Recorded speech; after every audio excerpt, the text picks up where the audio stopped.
Welcome to the Draft Deeper podcast. This is your host, Nathan Grubel. Joining me as always is my producer, Kevin Black. We're recording this on a Monday. Everyone out there knows what that means. That means I released a morning dunk on No Ceilings. And that also means that Tyler Rucker is joining me once again to break down and go through what the hell did I write this week. That's always a fascinating game to play, isn't it, Tyler? Yes. No, I was pumped you did this because I had this same weird, funny idea for a should I stay or should I go? So when I saw that you were writing that, I was like, yes, Nathan, I love it. So I'm excited to be back on Draft Deeper and talk some hoops with you. This is a good one. This is a very important subject. So as I mentioned in the piece that I wrote last week's morning dunk was all about taking a look at the race for number one. But in the beginning of that piece, I mentioned there were two storylines that I wanted to make sure I touch on before we got to the conference tournaments and then the big dance itself. So obviously, who's going to go number one is one of the most fascinating storylines. But the other one is who is actually going to be in the 2022 draft. And the reason why I say that with a little bit of laughter in there is because it's been an honest question by many scouts. Many major outlets have all written big boards and mock drafts that have asked some of the same exact questions. Who is actually going to declare? Who is going to stay in the draft after declaring? Who is just going to go right back to school? So I took a chunk of prospects. I wrote about 15 guys this week on the morning dunk, and I put 5 players in each bucket. Should they stay outright altogether? Should they at least test the waters? Or should they just go? Should they go, not worry about the feedback, just keep their names in the draft because I feel that they're ready? Now, I'm going to throw out a few disclaimers before Tyler and I go through some of the guys we picked out tonight. We picked out 5 guys to talk about out of the 15. So if you want information on the other 10 after you listen to this podcast, first of all, you should already be subscribed to the Substack. But if you're not, NoCeilingsNBA.com, our fancy new title. That's where you can find us. A few disclaimers.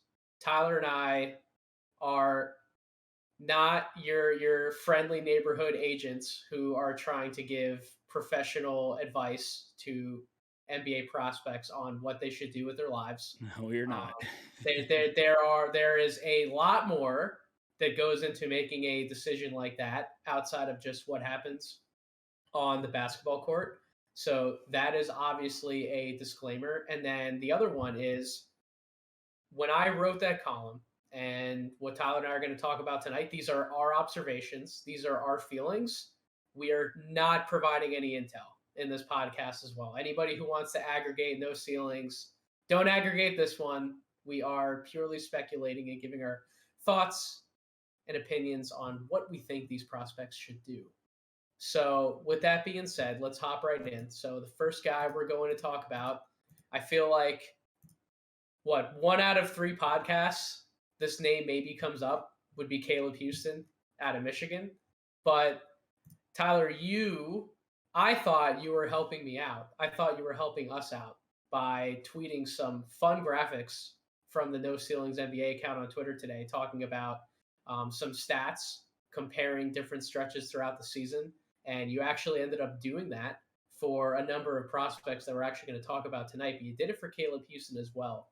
And before you give your 2 cents on what you think or what you think Mr. Houstan should do or how you think his situation should play out, that is an important thing to factor in, is that he's had a stretch since about mid-January where he's actually been putting up some pretty good shooting performances, not just from the field overall, but also from three-point range. He's coming off back-to-back 21-point games. Really seems like he's starting to figure it out. And it's not that he's added different dimensions to his game necessarily. I think what he's been asked to do within the flow of the offense has just been much better suited for him. He hasn't been asked to bail out Michigan offense nearly as much as he was in the beginning of the year. I know I shared that critique with Matt Penning when he was on the podcast. He's been in situations where he's been able to catch and shoot and release without having to think twice about it. He's been able to get downhill on line drives. He's found some better pick and roll chemistry with Hunter Dickinson to the point where he can actually hit him with a pass as he's rolling to the basket versus Houston being asked to score out of those play types, because when he does try to turn the corner on that initial screen, he really doesn't get separation from the defender, and he does not do well trying to score at the rim over somebody. That's not one of his strong suits. He's not a very strong creator in that sense, but he's an underrated passer. We know what he can do shooting the basketball on the move, open spot up shooting. We know the kind of threat he is when he's sprinting out to the corner in transition. He does enough things on the basketball court to the point where I feel like, as I wrote, he kind of has to go into the NBA draft and not just declare. I feel like he just needs to go. And this is one of the aspects that I do want to talk with you about as we talk about a few of these guys. If you're coming back to school, I think the purpose of coming back to school should be showcasing different things that you've been able to add to your game, not just having a more efficient year on what you've already shown us you have the potential of doing.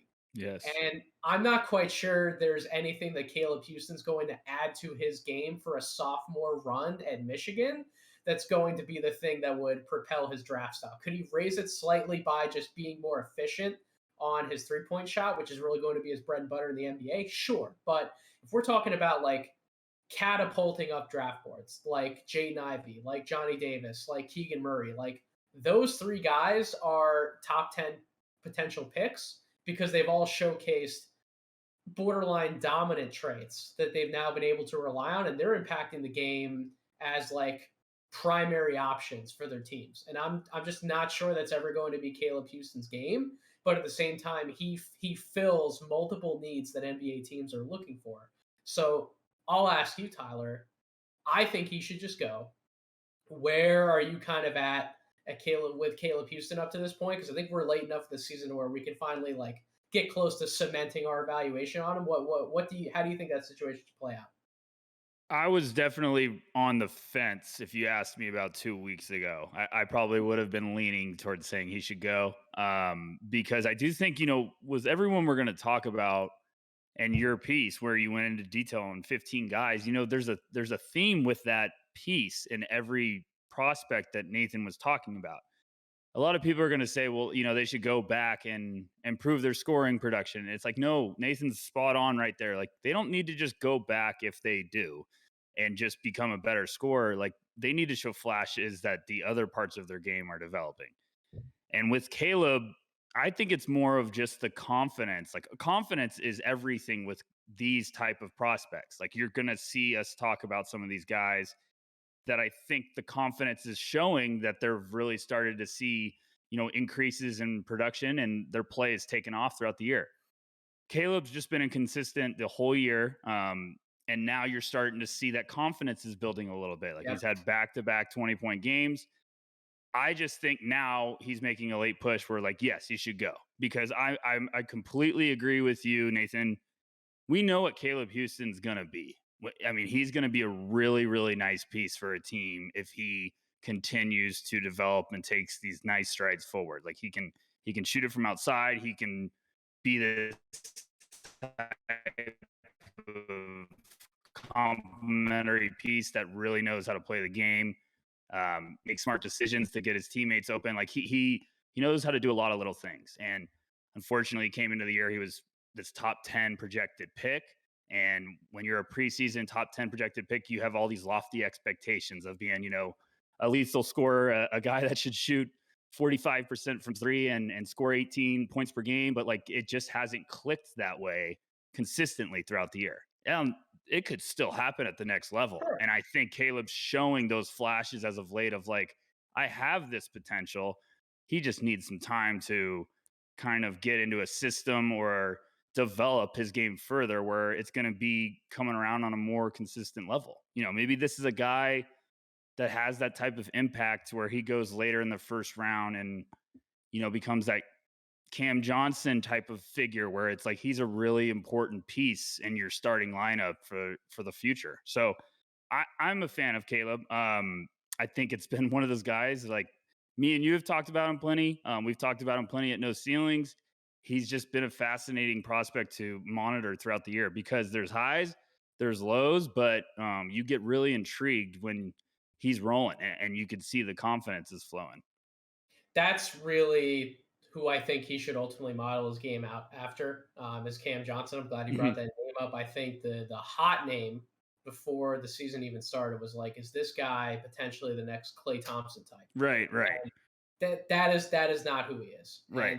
and that's not a bad thing because Clay Thompson is a one of one at this point. He is such an outlier, but Caleb Houston can be a Cam Johnson at the next level. And what makes Cam Johnson so intriguing is not only the similarities that the both of them share with the shooting, but it's also being able to go to that runner off the bounce. It's some of the passing flashes that you'll see from Cam in the system that he's playing in with the Phoenix Suns that you also see from Caleb Houston.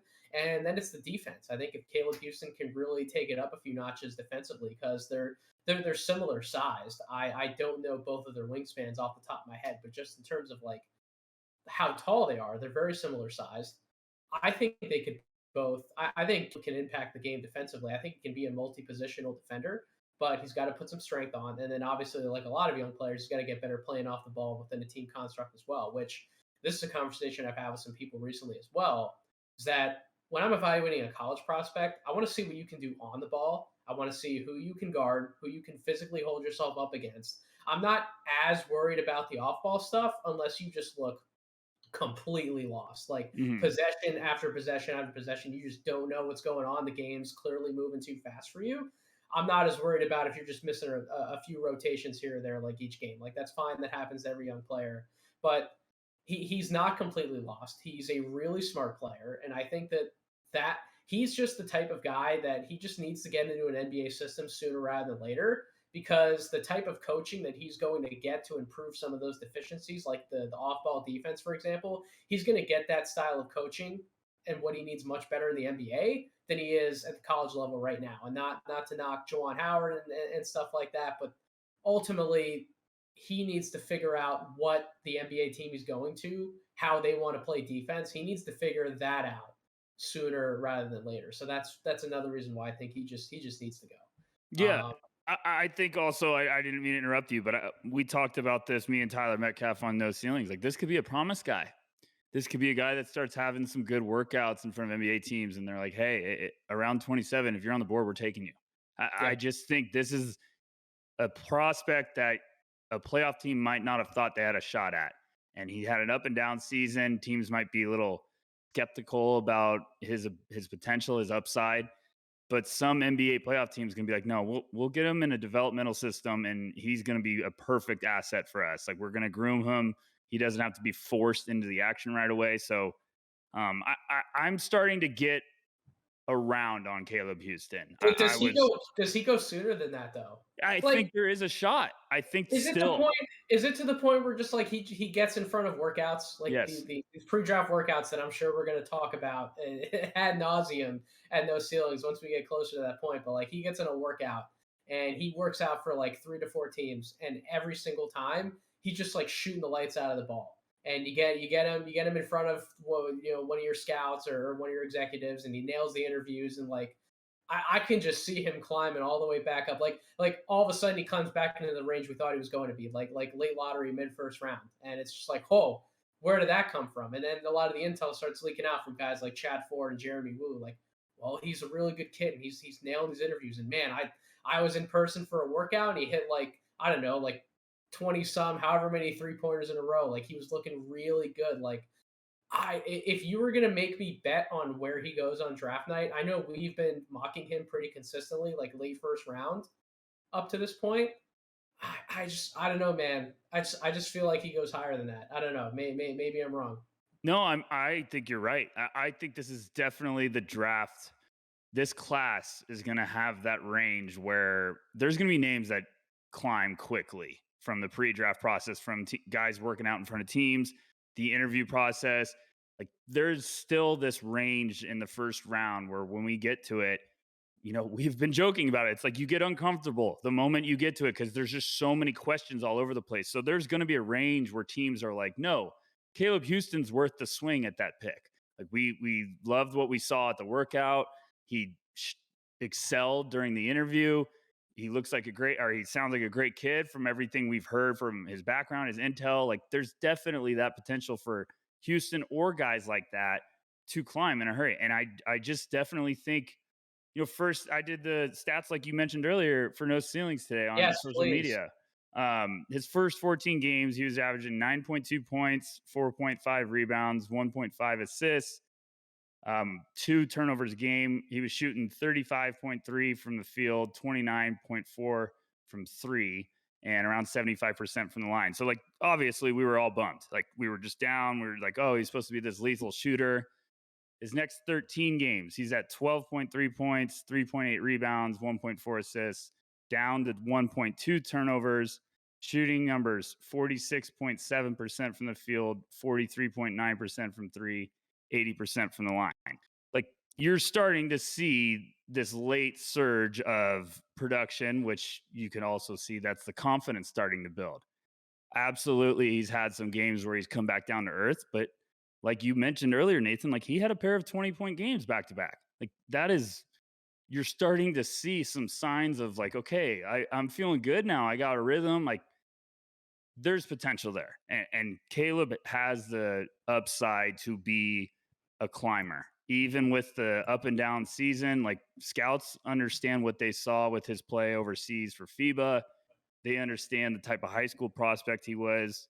I still think there's a chance that he could be a name that goes in the first round. I know some people have had him going early second. I still think this is a guy that teams around 20 and up, even earlier, like you said, like it would not surprise me. There's a long list of guys I think could really heat up in a hurry once workouts start and interviews start and the combine. You never know.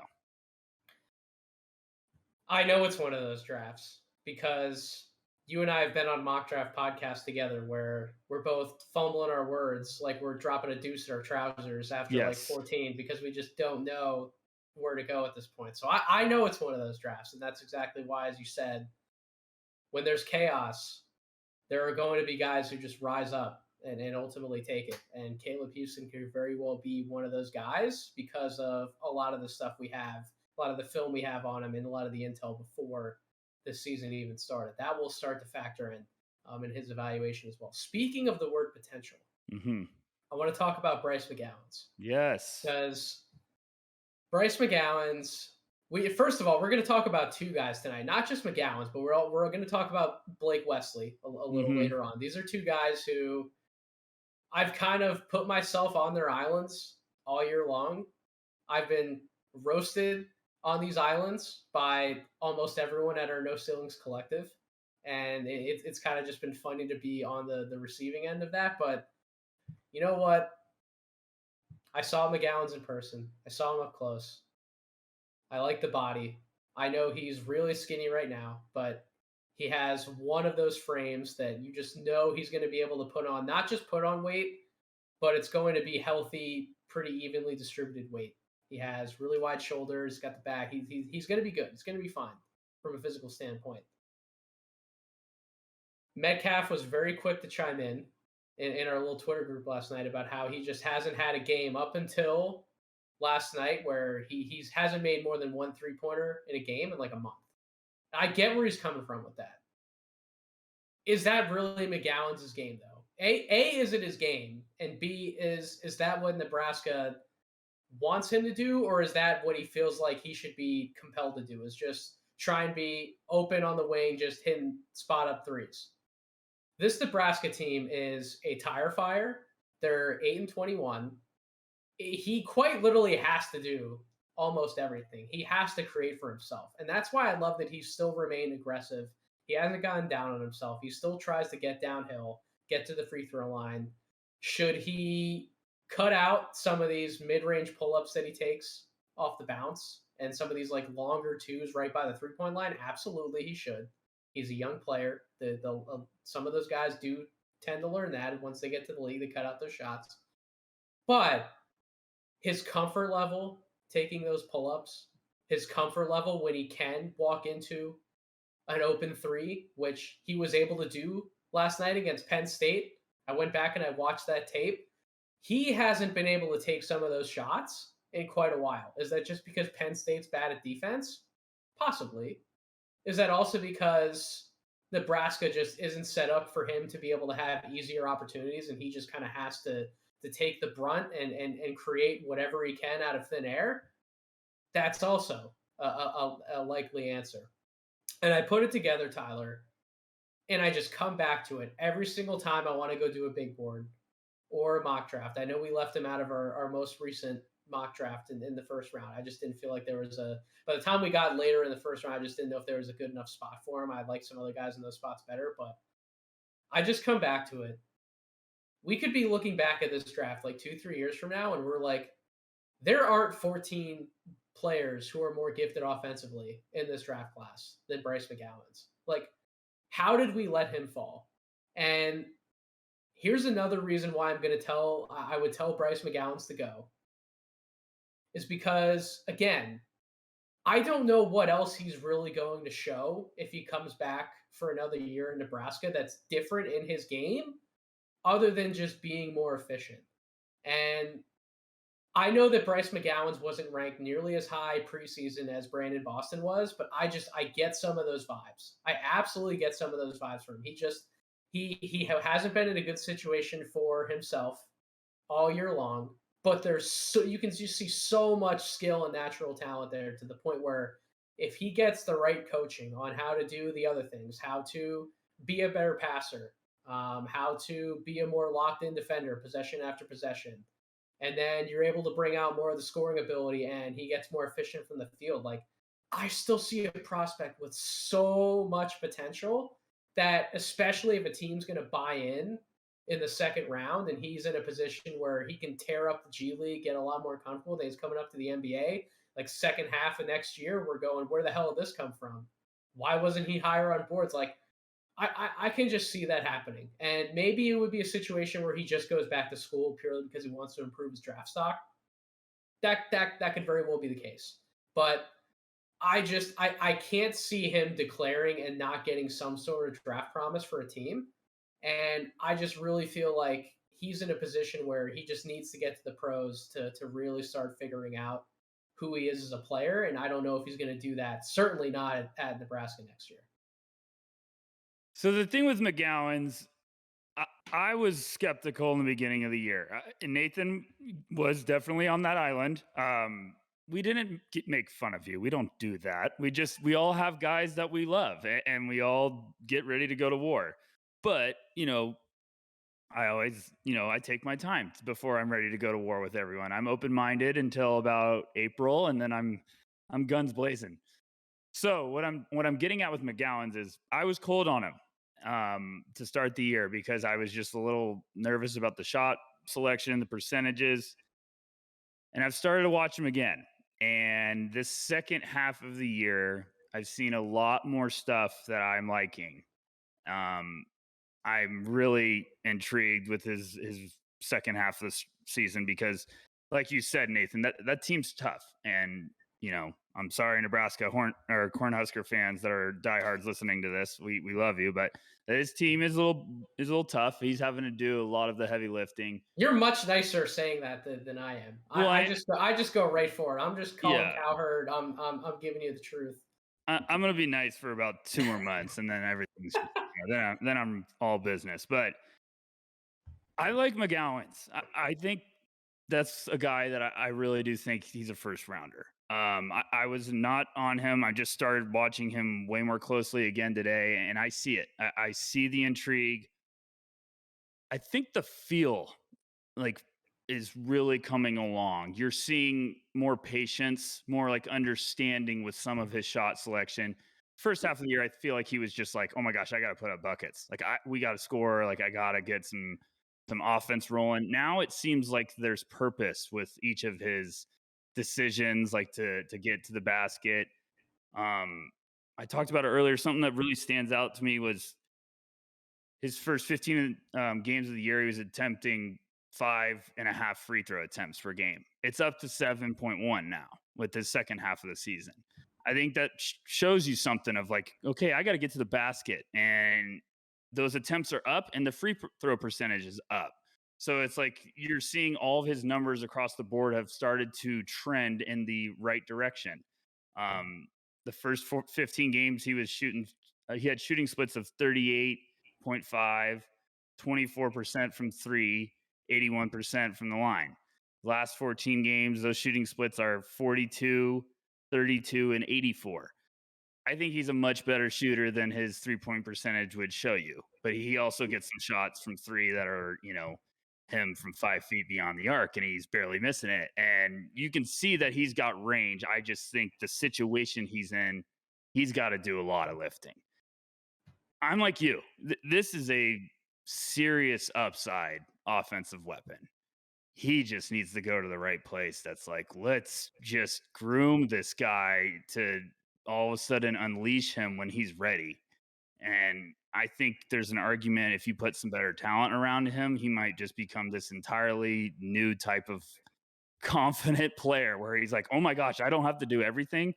Because there's definitely some smoothness when it's him off the dribble, him trying to navigate to his spots. Like, I'm seeing it, Nathan. I'm telling you right now, I'm getting on that island with you. So you're not Why alone. can't he be like the second or third option on an NBA team? Why can't he get there? I understand that he's and the word feel was the perfect word to use with him.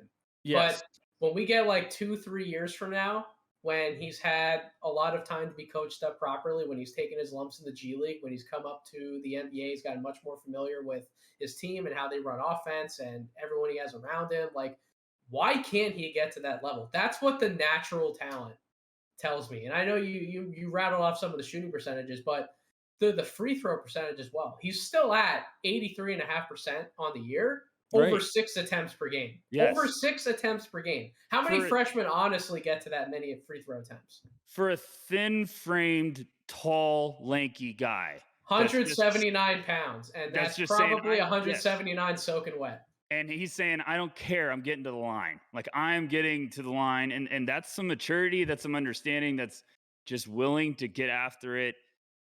I think this is my problem with this draft class. Now, see, now I'm tired of being nice. I want to get This you is off the it. rails. Let's go. Come Well, on. it's happening. Trust me. I don't want it to be, but it's happening lately. The problem with this draft class is we're comparing it to the last two, and we can't do that because the last two were gold mines for draft evaluators Here we go. draft Here fans. we go. Bryce McGowan could be a great number 3. Like, we should be viewing these guys of like, can they be NBA players? Yes, Bryce McGowan has the chance to be a very, very good pro.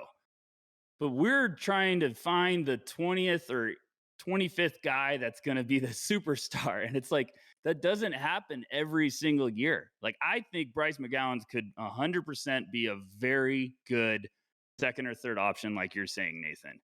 But I also think we're trying to measure it up to the Chris Duartes who just came into the NBA and are guns blazing, or guys like that, where it's like, we're used to guys taking some time to own their craft, to master their craft. I think McGowan could be a great asset. It's just we need to kind of pump the brakes a little bit with some of these guys because there's definitely talent there. There's upside. Can I ask you a question? Yes. So let's say the feel is one of his main problems, as we've kind of said it is. What if he was still as bad as he's been throughout the entire course of the year on defense?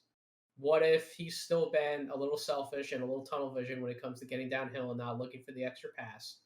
But what if he was shooting like 47% from the field, 36 to 37% from 3-point range, and he still had the free throw percentages that he has?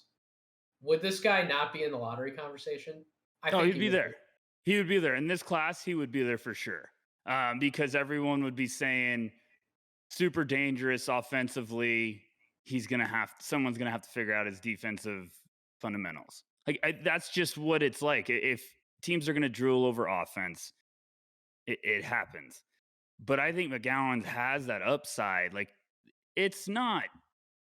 It's just the way he navigates to spots.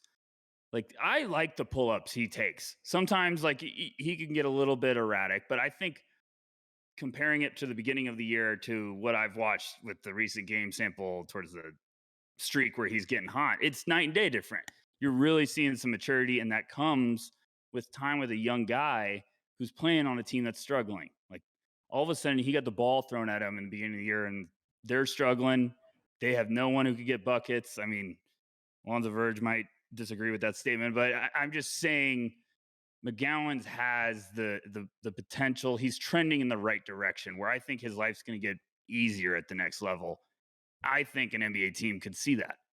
Some NBA front office is going to say, we understand the system he was playing in, like the lack of overall health he had. Yeah. Awful. So this is Cole Anthony all over again. Yes. And this is another pre-draft guy.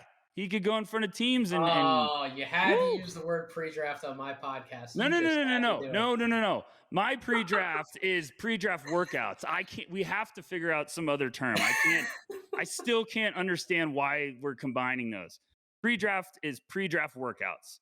When he gets in front of teams, he's going to shoot it. He's going to shoot it well. He's going to be lengthy and smooth. Teams are going to be drooling.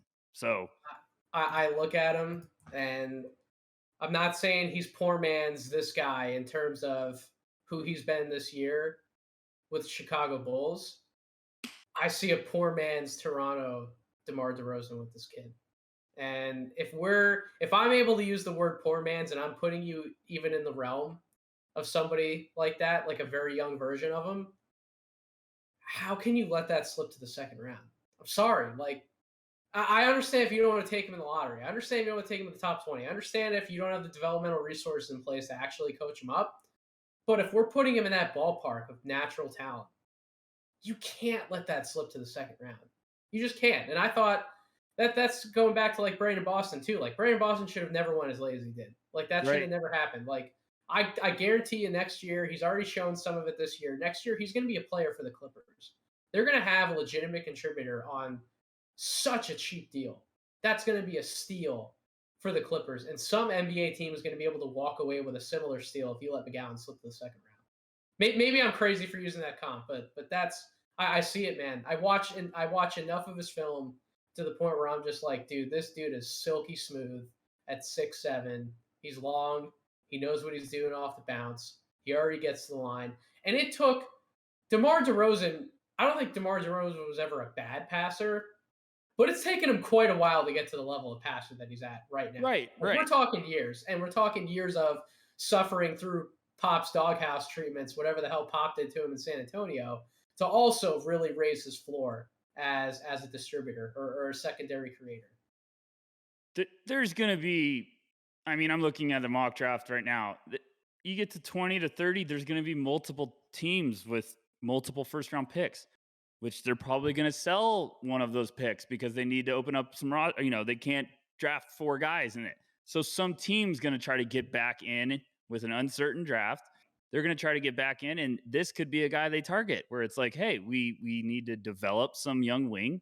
Like Memphis is in there. I'm so scared. I'm so scared with what Memphis is going to do in this draft if they keep all those picks. If they're able to take 2 of these young guys on top of stashing somebody like Brachita, which is what we talked about in our mock draft, like I'm so scared. Like the league should be legitimately terrified with what Memphis has not only done over the last few years and what they're now doing in the NBA now, but talk about being able to use like 3 first-round picks and just nab some of these guys who maybe they're not perfect fits for another NBA team, but in a place where they're all about developing young talent, you could tell me they could snag somebody like McGowan's on top of whoever else they could get possibly with the Lakers lottery pick and then stash away another guy who could be awesome.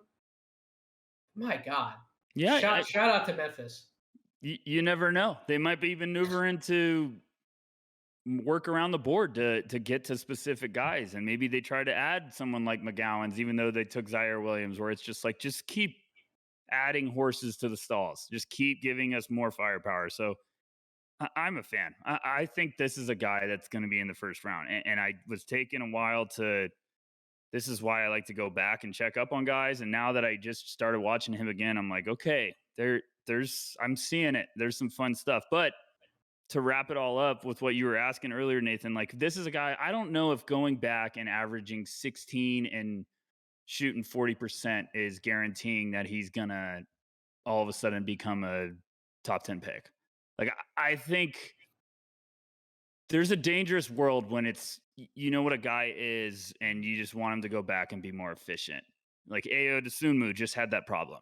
He was one of my favorite guys in the draft. I kept monitoring him over the years.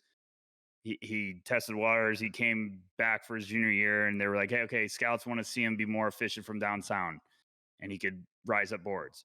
He did that, and he still went later than he deserved. Like I think every year he took steps that he needed to prove to NBA teams. Like I'm more a complete guard than you guys think. Like, okay, you wanted me to work on my shot, I worked on it. It showed on the court. So there's always a dangerous world when it's you need to go back and be a more efficient shooter from deep. Well, it's like, well, if you do that, they're still going to find something. There's still a chance that they're going to nitpick, like, okay, he didn't do enough.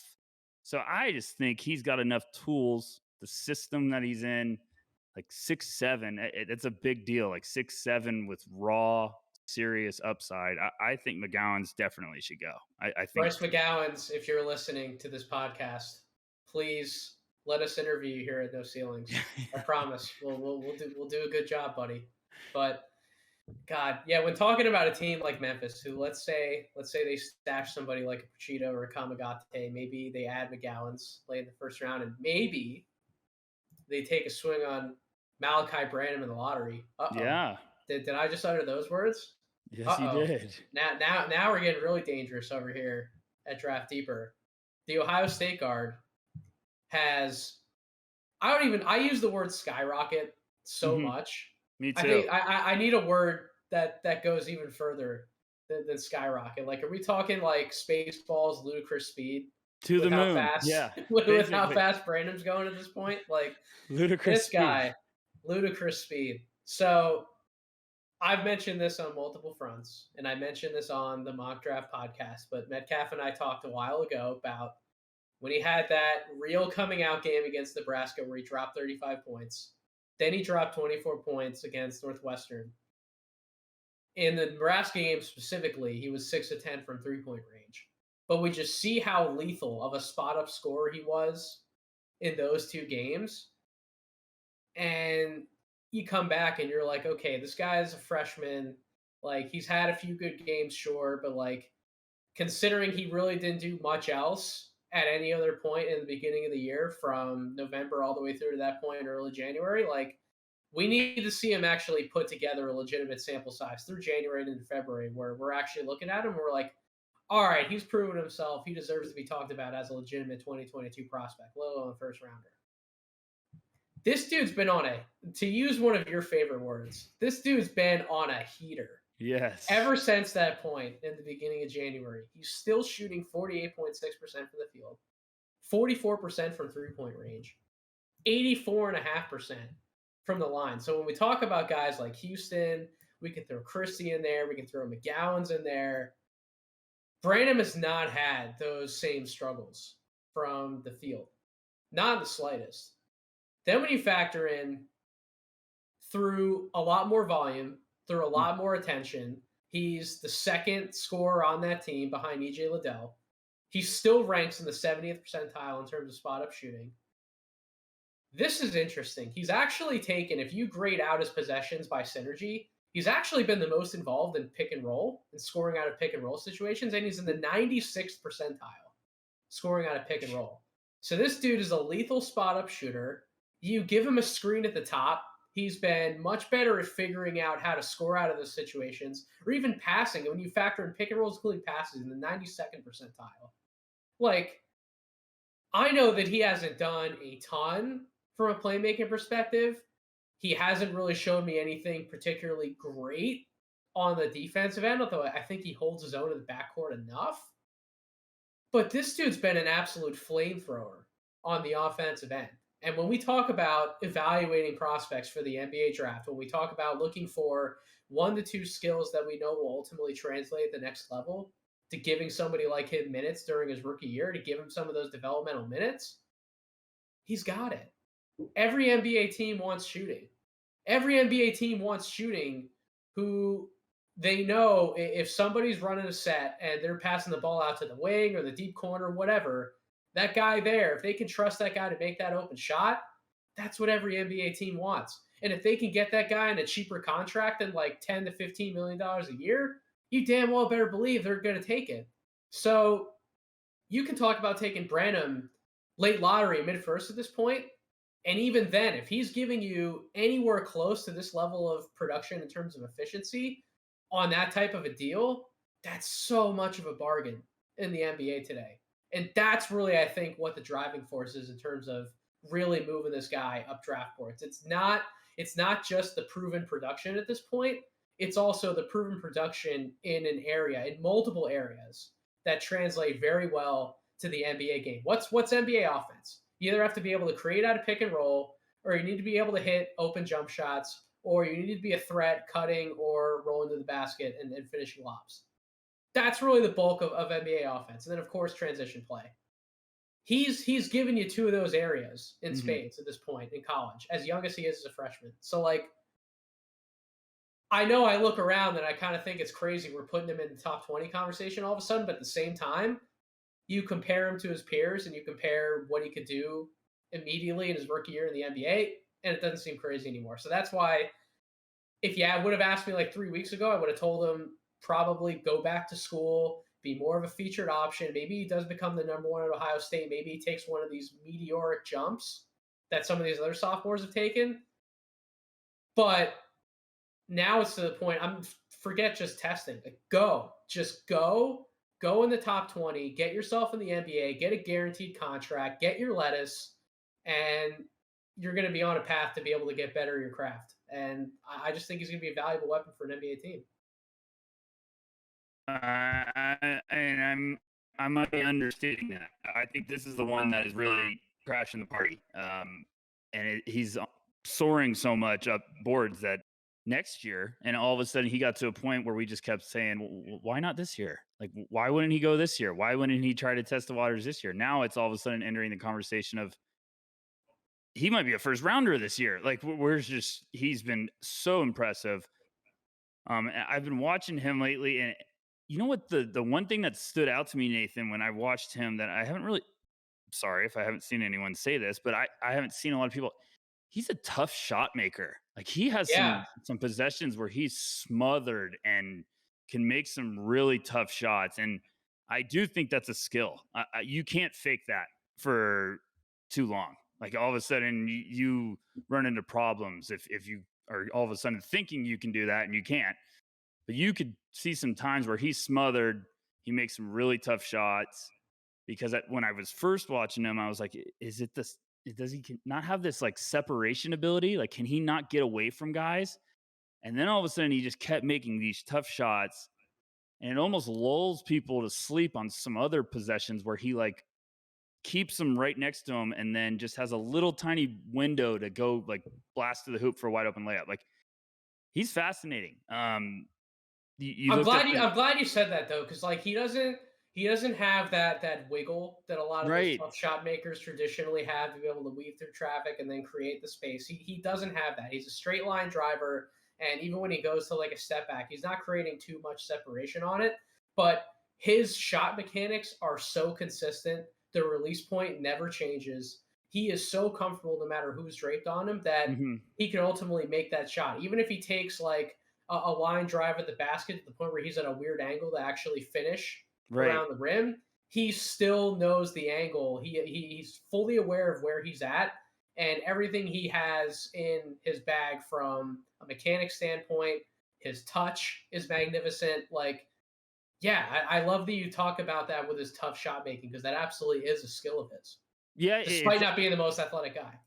Right. And it was the first moment I was watching, I was like, well, they're putting him in pick and roll and he's really struggling to create separation. And then I got to a point where I'm like, okay, maybe he just doesn't have those extra gears. And then I got to another point where I was like, okay, but he's making tough shots left and right. Like, he's almost inviting guys to stay all over him, which is a big deal, because you can also know how to beat that with using your body and feeling guys out and being able to create yourself a window at the last second. Like, there's also that type of vibe of player that I think that's really important. Sometimes we fascinate of like, okay, does he have this extra fifth or sixth gear to create a window? some guys also just use their speed to make defenders play down to their speed. Like, come to me. I'm not trying to make you go as fast as you are. I'm trying to make you play at my level. And I think he's got some intriguing tools when it comes to, they throw him in the pick and roll all the time. So, and I hadn't looked up that percentile that you just named, and that is an eye opener. It doesn't surprise me that they're throwing him in pick and roll all the time, but he does damage from that. He's also got, like you said, some really sound mechanics when it comes to off the ball, when it's coming to catch and shoot. Yeah, there's definitely some serious buzz about Ranham right now. And you see the numbers have been steady and they're continuing to climb as the attempts go up. So he's just being one of these guys where I think he's going to probably test. I would imagine if he impresses a little bit, someone's going to try to jump all over him, because there's upside here. There's legit upside that's starting to show confidence right now at the perfect time of the year. Speaking of upside, Mm-hmm. this next guy, as I mentioned, we were going to talk about Blake Wesley. We were going to do it. You can say the no ceilings crew doesn't make fun of me. I have been mauled about Blake Wesley. I have been attacked. I've been bamboozled. I've been whatever word you want to throw out there. Everyone kind of laughs at me. I still want to take Blake Wesley in like that same range every single time. Like once we hit 20, I'm like, is it my turn? Can I take Blake Wesley in the mock draft? Listen, dude, 6'5" guards who are bouncy, who can create their own shot at will, who have improved over the course of the year, in my opinion, out of pick and roll. He doesn't look nearly as, I don't want to use the word lost, but not nearly as hesitant to either score or make a play in those situations. He's gotten much more comfortable as a lead ball handler, which is something that, and to put it in perspective, when we talk about Blake Wesley, this dude was not on my watch radar before the year. I don't think he was on anybody's radar before the year. Yet all of a sudden, I see a few guys posting on Twitter about this kid named Blake Wesley who's playing in Notre Dame, who deserves top 45 attention. Then it gets to top 30 attention. Then he hits a game-winning shot, puts together a few other good performances, and it's like, all right, now that we actually have eyes on him and we're studying him, does he have like top 15 upside this draft? Now, he had some games late January, early February where things were not great for my guy. I'm talking 3 of 16, 2 of 11, 3 of 15, 2 of 13. Now, other than the 3 of 13 game against Syracuse, he's course corrected himself back to what he was doing late December through mid-January. And I just put together this kid's game with the tools. Does he have to work on his jump shot? Is a little funky. Yes. Can he work on his jump shot? Can he iron out some of those mechanics? I think he can to a certain point when he's open from three-point range. But his shot looks a lot better when he's able to create it off the bounce. And he has some sick turnarounds, some sick fadeaway shots that he can go to. He can get to the rim. He can finish over defenders. Listen.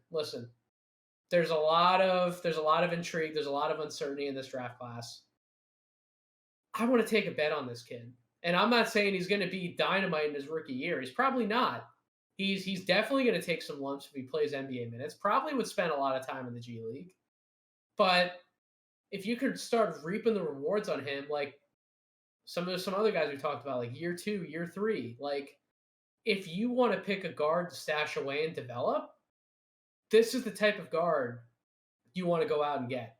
Especially somebody who, in my opinion, it kind of looks like he's pretty new to like a point guard type of position. Like maybe he would have the ball in his hands in high school because he was just that talented of a scorer, but he's really being asked to make everyone else around him better, like he is in Notre Dame under a coach like Mike Bray, who believes in ball movement and preaching that type of offensive system. Like he doesn't look like he was necessarily bred for that coming out of the gate, but I think he's handled it really well. He's taken his lumps, and he's really had some impressive moments at Notre Dame for a player who, like I said, wasn't on anybody's radar. So I have him in the test camp. I think this is a guy, unlike the 3 other guys, or 2 of the 3 other guys we talked about, where if he went back to school I think he could absolutely continue to show improvement in his passing play. He could still get better at pick and roll. He could just be a much more even distributor overall, and I think he'd be more consistent defensively. Like these are things that I think he could showcase significant improvements to other parts of his offensive game other than scoring. And if he comes back a more efficient shooter, then that's just icing on the cake. Like there's enough there for him to come back and build a case to the point where he just breaks out. He has a massive sophomore breakout season, kind of like what Alex said in one of our group chats. But there's also the chance where he tests the waters. He gets a promise from an NBA team, like, look, we see you here. We want to take you like late first round if you stay in. Like, you can go back to school, you can try to improve your stock, but we're promising you we will take you here. If you're here, we're picking, we'll take you here. And if he gets one of those promises, I'm not going to knock him going to the NBA. Like, I think he has a good case to go either way, and that's why I have him in the test camp. What do you think? So everyone's gonna have to bear with me. I have a lot to talk about this, and I know Nathan's very high on him, but this isn't all bad. I'm sort of starting to understand Blake Wesley. So, and I was out for most of the year. Now I'm sort of starting to peek my eyes through the window. So just let me try to explain where I'm at, and I think it's going to make sense, and everyone's going to probably agree with me. And Nathan, you're going to understand where I'm coming from. I think there's two versions of Blake Wesley. Just stay with me. I think there's hero ball Blake Wesley. Yes. That horrifies me, is one of the scariest players on the court. And I'm really terrified. And then I think and I'm probably putting these in bad categories. I'll try to workshop it later and make a more creative name. But I also think there's the basketball player, Blake Wesley, that I really like. And the difference between those two is the basketball player lets the game come to him. He is composed. He understands, like, I don't have to score. I don't have to just put up a shot just because. And he can make some beautiful decisions with the ball in his hand when I'm talking about making plays for other people. Like, I wasn't seeing that in the beginning of the year with him.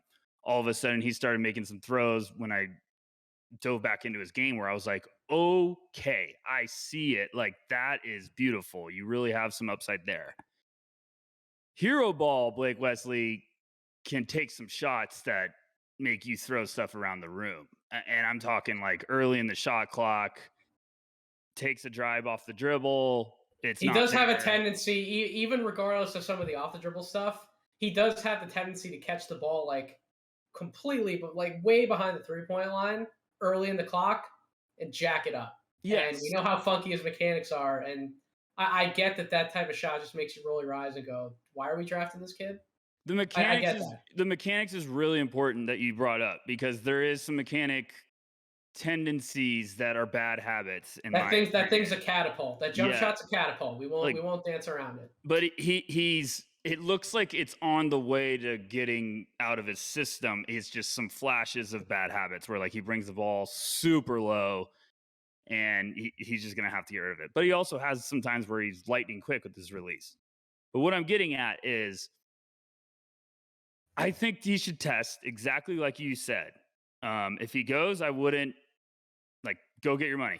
Like, if you can go get a promise and you feel good about how you handle the pre-draft process with workouts and interviews. Now I have to explain what the pre-draft is every time I say that phrase. So this is really fun. But if he goes and gets a promise and feels good, like, yes, go. But I really think he could explode if he goes back. And I'm not saying just upping the points per game. If he could go back and be more under control, of course, efficient, but like, he has really intriguing playmaking upside. Like, is the hero ball only because he's playing in Notre Dame though? Like, look at what else he has around him. No, it's not. It's not. There's some horrible decisions. I saw him take one off the dribble, get cut off with about 25 seconds of the shot clock, and he turned around and shot like a 18-foot fadeaway. And I was like, oh my gosh, like, that was one of the worst decisions I've made. And then the announcer in the background, like, gives me my props, and he's like, oh, that's a bad shot. And I'm like, thank you. So I'm not crazy. But he also has brilliant plays where he, like, gets someone to bite, crosses over really low, drives, throws a beautiful floater. And I'm like, that's letting the game come to you. That is being understanding of the situation where it's like you don't have to take a tough contested shot. You can work. And I also think he needs to understand like the shot doesn't always have to be there. Like you have to live for another Right. possession. Like, just okay, my first 2 looks aren't there, pass it off. Keep the ball moving. And I think that's just like you're saying, Nathan, maybe a guy that is thrusted into the okay, I'm the guy. I'm the primary ball handler. I'm running things. Maybe he needs another year of building that confidence. I think he does. I would So agree with that. Regardless of where he's at, even if he's in the G League, yes, he needs a team who's very patient with him and understands that he's been thrust into a role that he probably wasn't in a lot of his life. I don't know his backstory. I don't know. I didn't really watch him in high school. I mean, if he wasn't on my watch list coming into the year, I definitely didn't watch him in high school. I don't know that backstory, but it just looks like on the court. This isn't something that he was necessarily comfortable with, but it's how he's managed it. I think has been impressive in a lot of aspects. And yes, there's some bad spots, as you're pointing out. I 100% agree with you on that. But yeah, go ahead. Sorry. This is just the only point I'll make, and then I'll let you let you finish out what you were talking about. When we talk about when we do talk about the whole pre-draft concept, right? I'm not going to go and give you a monologue about it, but what I will say is that there is the point to doing that and living by that philosophy where you have to have the right developmental systems in place. And if you're drafting Blake Wesley, I'm going to absolutely put it out there. This is a kid you have to develop.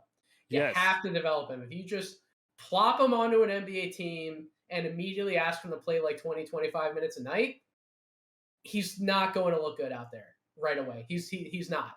But if you take your time with him, if you ease him along, maybe if you don't have him necessarily operating completely on the ball right away, if you do want to give him some developmental minutes, play him off the ball, let him sort of figure things out, work with him on his jump shot, and then when he does get the ball, just put him in very easy situations to make like those really quick decisions. Like don't ask him to survey the court or go through multiple progressions or do too much. Put him in easy situations to succeed. If you do that, he could be a great player for you. If you don't do that and he goes to a team like Sacramento, not to directly pick on Sacramento, but a team that has not historically developed players really well, you might be looking at a pretty terrifying pick, especially if you're taking him in like the top 20, top 25, where he's pretty much been mocked through a lot of this process.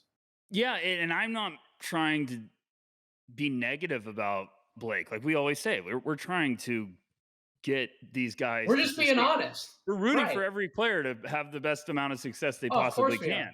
There is no one who wants Blake Wesley to succeed more than me, so I can shut all you people up. Trust me. No, and coming from someone that I was extremely out to all of a sudden now I'm back intrigued. Like I think there's definitely a heck of a basketball player there. I am just trying to think of a position where it's how can it not be too early? Like the pre-draft thing, God, I hate it. The pre-draft thing, I hate it too. I just always have considered it draft, like draft and develop. You're drafting a guy, but you're drafting him with the idea of he's not coming in to help right away. We are developing him to potentially unleash him in year 2.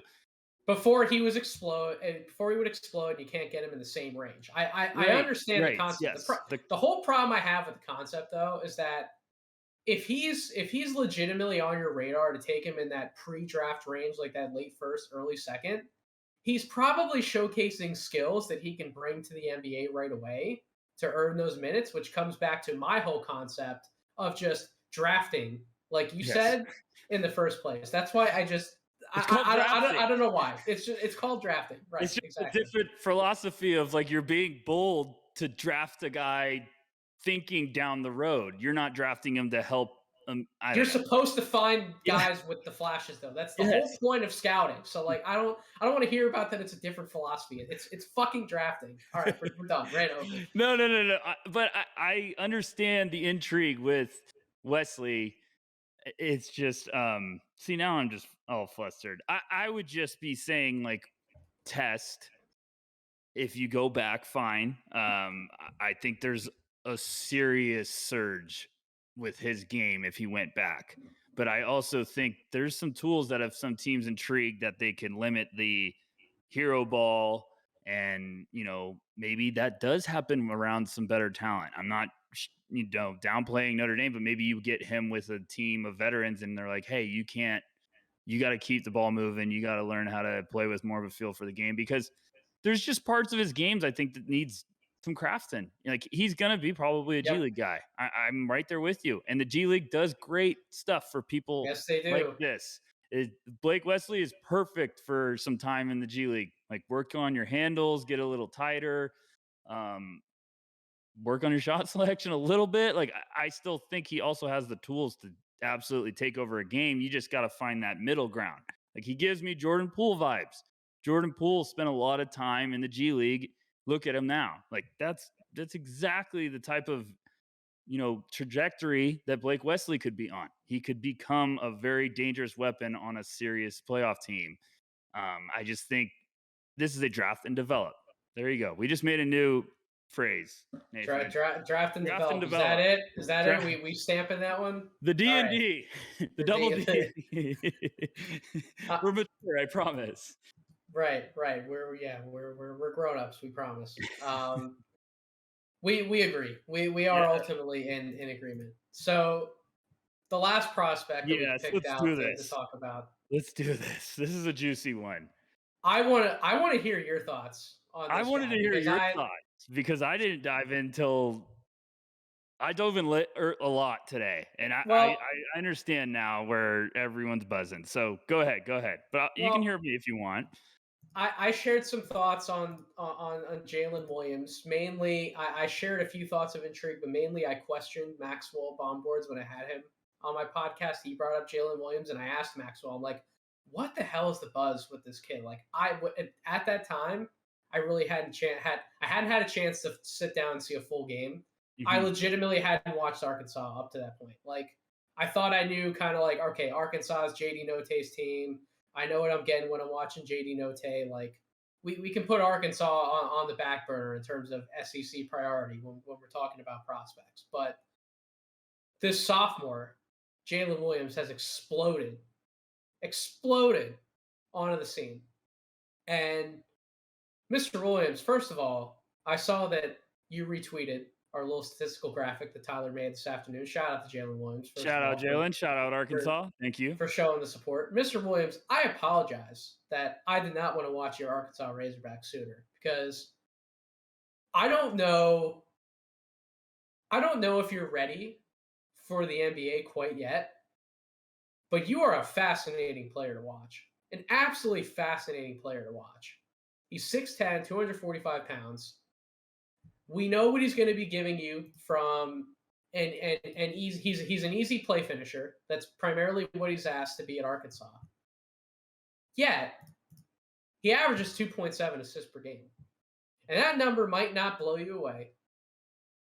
But when you factor in the position that he plays and his role within the offense and how inventive of a passer he can be, especially with his back to the basket, or even I think he's a little more comfortable being like a face-up type of player right now than being like a full-time back to the basket guy. But in either situation, he is a creative and inventive passer at times. And to give you some statistical backup from Synergy, on post-ups, including passes, he rates out in the 79th percentile. This dude is fascinating to watch. He has a floater game. He has really good touch around the basket. He'll go to like a one-legged floater off the bounce where I'll be like, where did that come from? Like, you're this size, you're that coordinated to hit that shot with that level of touch. That's really interesting. 98th percentile on runners record. 98th percentile. We know he's efficient around the basket. We know he's a lob threat. He's a transition guy. He's a cutter. But you factor in all these different elements. And I have him in the test category. The reason why I have him in the test category is he's gained so much buzz, especially after workouts. I could absolutely see an NBA team talking themselves into taking him in the first round. I could 100% see it. But there's also a world where he does come back. He rides it out with JD Notae for one more year at Arkansas. Yeah, they have that prospect coming in, right? That ESPN, that Schmitz and Gavoni have been on already in the process. And this guy, what if he comes back the jump shot that looks pretty good for a big man. He's kind of hovered around that 25 to 27% range from 3-point. What if he comes back and he starts hitting like 33, 34% from 3-point range on more volume? And now all of a sudden we have so much of a complete package to where we are cooking with gas. This dude is a lottery pick. Like, I don't know which way he should go, but I know damn well he better at the very least declare for the draft. I would personally, I would just be a little upset if he made an announcement that's like, I'm coming back to Arkansas. He didn't at least test the waters. I think he should absolutely test the waters. But give me your thoughts on Jalen Williams. I know you pulled a lot of stats for the Twitter account today, his splits. Just give me everything you got on Mr. Williams. I know what he should do. I'm gonna tell you right now. And no, his potential agent is not my best friend or anything. Yeah, we're not advising Jalen Williams actually on what to do. We are not your friendly neighborhood agents. But go ahead. But this is what he should do. So I went down a rabbit hole today because I made it a point with talking to you. I was like, I want to talk about Jalen Williams because it's just one guy I know everyone was buzzing about. I haven't gone down and drinking that Kool-Aid yet. I was like, it's time. Let's talk about Jalen Williams. So I watched him, and I quickly saw. I was like, okay, I see it. I know what everyone's buzzing about. And then I kept watching. And I was like, oh my, okay, this is fun. I'm really enjoying this. Then I went back and looked at his numbers throughout the year. And I was like, oh my gosh. And then this is what he should do. He should go test the waters. He should go back 100%. He should get feedback from every NBA team. What do they want to see him do? What do they want him to improve on? Go back. He should work his ass off. He should kick ass next year, and he will be a lottery pick. I think there is unbelievable versatility and upside with his game. A lot of things need to happen. Like he's going to have to work his butt off, which, you know, if you look at his rise from his freshman year to this year, it looks like he's been working his ass off. Two different players. Two different players. Like beginning of the year's first 14 games. I'm just going to throw this. You could see the freakish improvement. First 14 games, he was averaging 6.8 points, 8.3 rebounds, 3.5 assists, 1.1 block.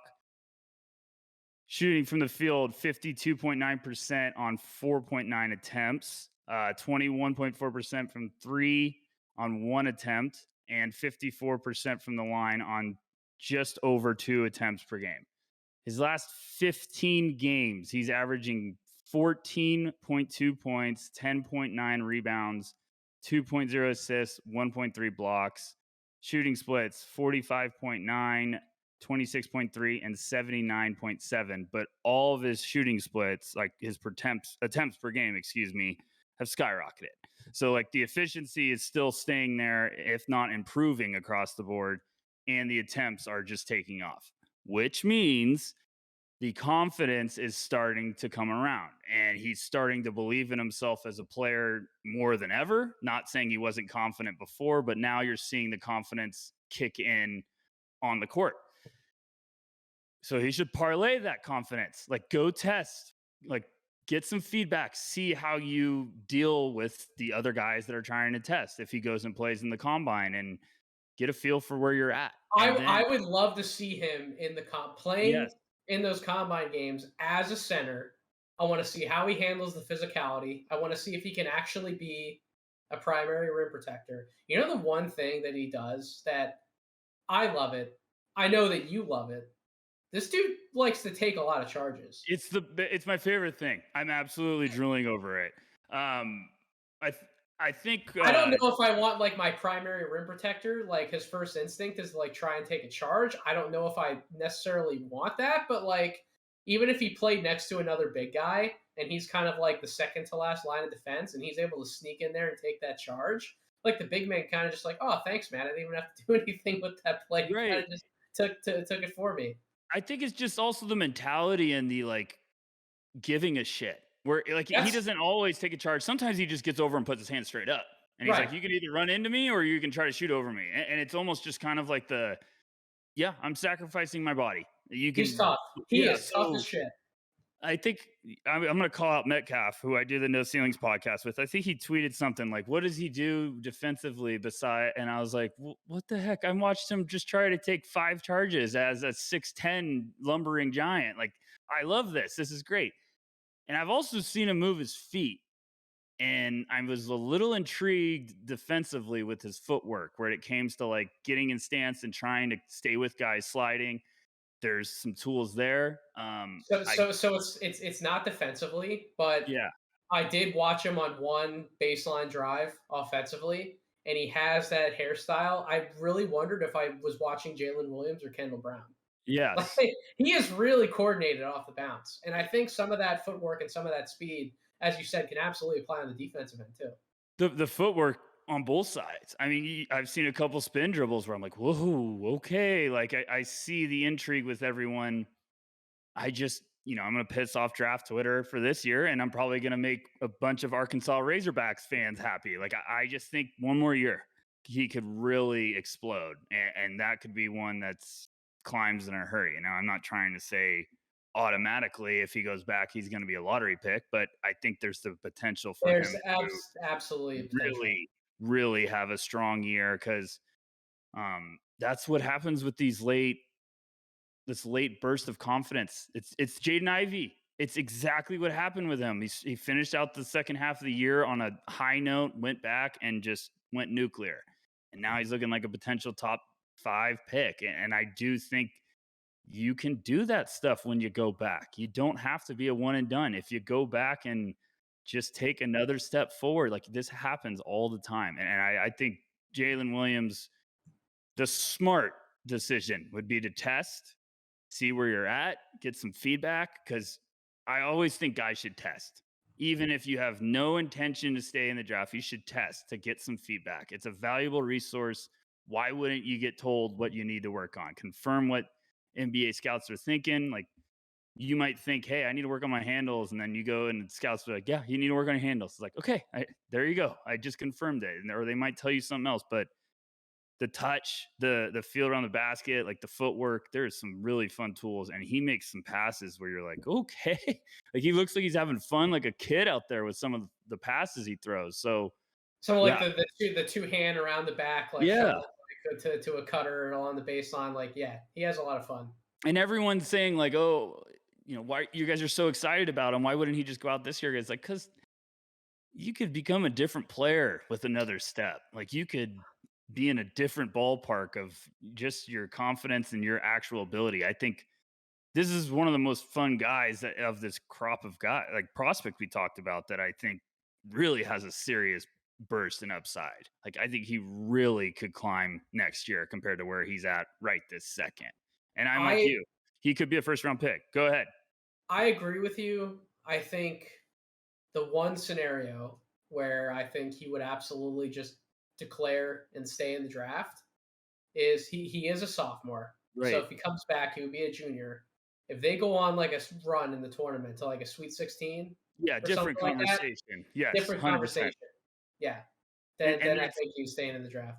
That's the beauty of March Madness. You make a deep run, you can. If your team makes a deep run and you're playing really well, you can skyrocket up some boards, and this could be a guy that does that. I just really am intrigued, and he's a sophomore, but is going to be turning, I think, 20 in June.